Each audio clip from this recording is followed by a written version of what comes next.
now we want to talk about the campaign itself. Let's bring in Trump campaign surrogate Jessica Millan Patterson. Jessica's the chair of the Republican Party in the state of California. All right, welcome. It's amazing that, just 2+ weeks after all of that, what they were talking about, we still have a presidential campaign to talk about. It almost, you try to separate the two, I suppose, but it's hard to do that. What about the way this has all changed? Because not only did the assassination attempt change things, of course, but Kamala Harris at the top of the Democratic ticket has changed things, and we can bring up the polling again.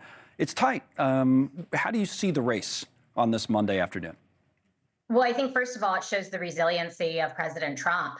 I think it was so incredibly important that he stood up so quickly and that he put his fist in the air and showed America that he was okay and that America was okay and that we were going to go on.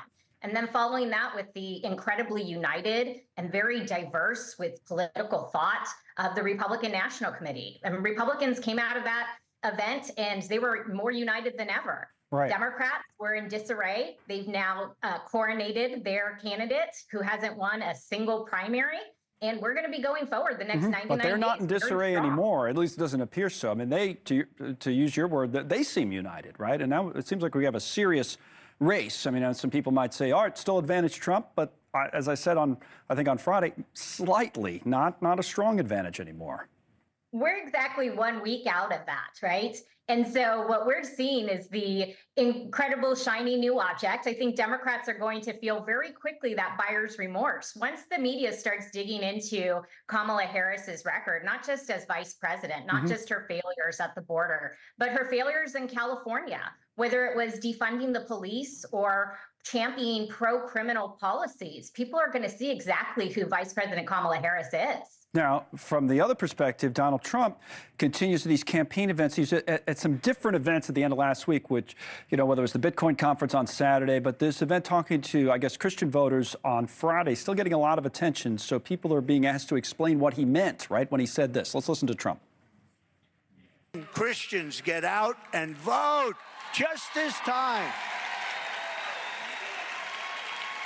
You won't have to do it anymore. 4 more years, you know what? It'll be fixed. It'll be fine. You won't have to vote anymore, my beautiful Christian. That's the part that's getting a ton of attention for the last 2 or 3 days. It's like, oh, you won't have to vote anymore.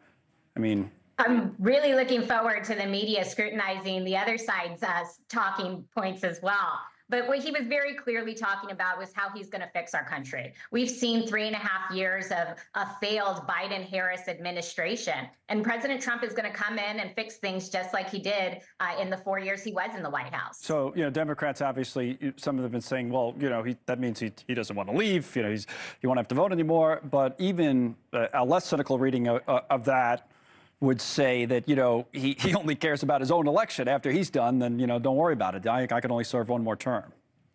Well, I think what President Trump has tried to do, and especially when he was in the White House, was make the entire country a more prosperous place, a safer place, a place where you can raise your families. And if we stay on that track, we're going to continue to do well. Now, you talked about, it says at the bottom of the screen, Trump sharpening his attacks on Harris. As you did that, you were on policy. You're talking about her time as the California Attorney General. You're out in California. Immigration is going to be an issue that she certainly has to answer for. We'll talk about that later on in the show as well. Final point for you. I noticed you used the term buyer's remorse a few minutes ago. Let's bring up the numbers on J.D. Vance, because there have been some Republicans even who are saying, oh, man, maybe the way the race has changed, this wasn't the best pick. See his favorability at 28. Was J.D. Vance a mistake by Donald Trump as a running mate pick? Oh, I think we're incredibly excited about J.D. Vance. He is someone who has very clearly had a great story to tell. The life that he has led, I think he's going to be able to connect with many Americans. And I think here in California, with his background in tech and finance, his wife is from San Diego. Right. We're excited about her too.